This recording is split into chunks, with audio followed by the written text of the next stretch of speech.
Get ready, it's time to play everybody's favorite game show, Waiting for Hydro. Let's see the camera now, and go. I don't like battle royales. Stick with me here, I promise this will all come full circle very soon. Battle Royale is a game mode that consists of players spawning into a map, usually dropping from the sky and scrounging for supplies and weapons. Success in Battle Royales, from my perspective, is based greatly on luck and not so much skill. I'm a simple man, I like consistency. I like to know what I'm getting myself into. If I want to shoot a shotgun, I want to shoot a shotgun, damn it. I don't want to have a chance to shoot a shotgun. People who get the best weapons may have significant advantages over those that just didn't find the cool stuff. Roguelikes are equally as random. When you die, you get a completely new layout every time. Here's why all of this is important. The Battle Royale genre has boomed over the course of the last 2 or 3 years, and games like The Binding of Isaac and Enter the Gungeon have had great success as well. But why? It seems like it used to be when a game presented itself, most people didn't like random elements like this. It's things like this that make me wonder why TC Hydro became a forgotten map. You see, TC Hydro is also very random. Its design philosophy is that no matter what you do, no 2 matches on Hydro will ever be the same for maximum replayability. So for such a uniquely concepted map and infinitely more ways to play than fucking Upward or Badwater or Gorge. But wait, all of those maps are actually played semi-frequently, but they're always the same. Why would anyone pass on the chance to play a map that has so awesomely replayability for those? Well, I'm gonna try to find out. Hello all, my name is Cody and I'm here to ask one simple question and hopefully get one simple answer. How bad could it be?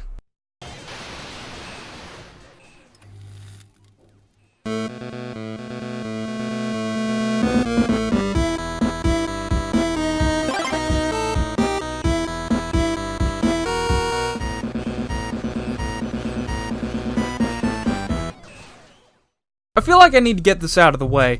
I don't have much actual footage of Hydro. Hydro is a rarity of a map to get into, and even more so to actually play a game. I'll probably have a few clips of it with bots, as finding it with real people in the Meet Your Match casual matchmaking overhaul is kinda hard to do. I have a video clip of me waiting 40 minutes to find a game. And speaking of Meet Your Match, I want to say that when Meet Your Match launched in July of 2016 and added this nifty little map selection UI, there was no Hydro in the alternative game mode section. Of course, my research indicates there was, and it's always been there, but I seem to distinctly remember them shoving it in later, a month or 2 after, even. They did add a quick play category months before Meet Your Match's overhaul, because up until then, I don't believe Hydro was even in quick play. Of course, I only started playing in 2011, so maybe it was in the quick play rotation before then. Who knows? Maybe you do. Let me know and help me unravel this mystery. Hydro launched with the game, and you'd assume that having so much rapport as to be known as a launch map and the exclusive owner of the territorial control game mode would mean something. And it sort of does. Asking Reddit, people seem to adore Hydro, but there are loads of problems with it as well. More on those to come. Hydro has even been modified to be used as the Red Team's base in Expiration Date, one of the best TF2 shorts of all time, if not the best. It even got to be seen in Worms Reloaded as a fort. Hydro has a legacy among its name, one full of mixed feelings of adoration and hatred. An undeniably unique experience out of every match. Of stalemates. And steamrolls. It's all kind of confusing, so let me explain a little bit further.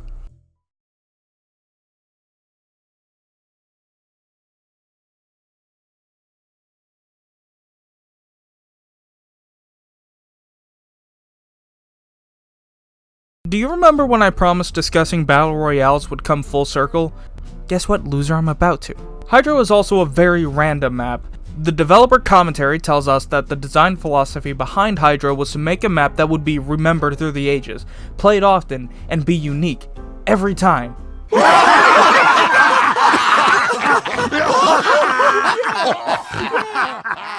Hydro actually became infamous for never being played, abandoned forever, and neglected to rot.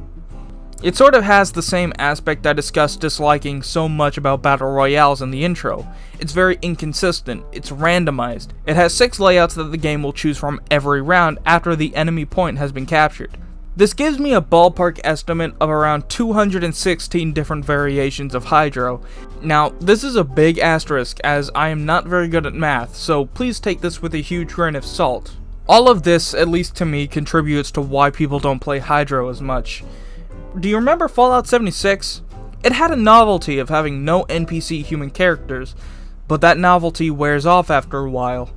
No Man's Sky had a novelty of exploring infinite universes, but it became repetitive and the novelty worn off. Hydro's randomization mechanic is a novelty, and it wore off. With Upward, Badwater, Viaduct, and Twofold, they all have consistent, reliable gameplay strategies that one can utilize to their advantage by using map knowledge. On Hydro, you never know what you're going to get yourself into when you first spawn. Doors aren't always open, bridges aren't always there, tunnels might be closed. It's random. Players in a first-person shooter with such a high skill ceiling like TF2 like consistency with their game. Hydro does not have that in any sense. On the other hand, there's only 6 possible layouts, so if you play enough, you may be able to notice the subtle differences in the layouts to know immediately which one you're on instantly. But that's considering you can even find a game. Let's check in on our contestant. How you holding up there, buddy? It's been 12 minutes and I still haven't even found a semblance of a game. Ooh, tough break. We'll check back on you later. One player can absolutely destroy a team on Hydro, and likewise one team member can absolutely handicap a team. This is because of the gameplay of Hydro. Hydro is the only territorial control map in the entire game to be officially implemented by Valve at launch. Territory control is a game mode people on Reddit and people I've asked equate it to a worse 5 CP. You have to cap a point while also defending a point, except each team only has one control point, and the goal is to have more territory at the end of a match. That one control point, however, caps way too fast, especially with 2 scouts or backcapping spies. I've heard the map also sometimes resulted in entire teams never even seeing each other, only to cap unopposed. Then the cramped spaces allow for sentry placements that force people to come damn near within the sightline to kill them, and of course stalemates as both teams attempt to defend their point from the other team. Hydro is unique in that it makes no fucking sense! One round you're in an eternal stalemate, the next a spy backcaps the point, the next it's back to stalemates. Look, I've probably only played 3 matches of Hydro ever with other people because this map has been such a rarity in the map pool since as far back as I can remember.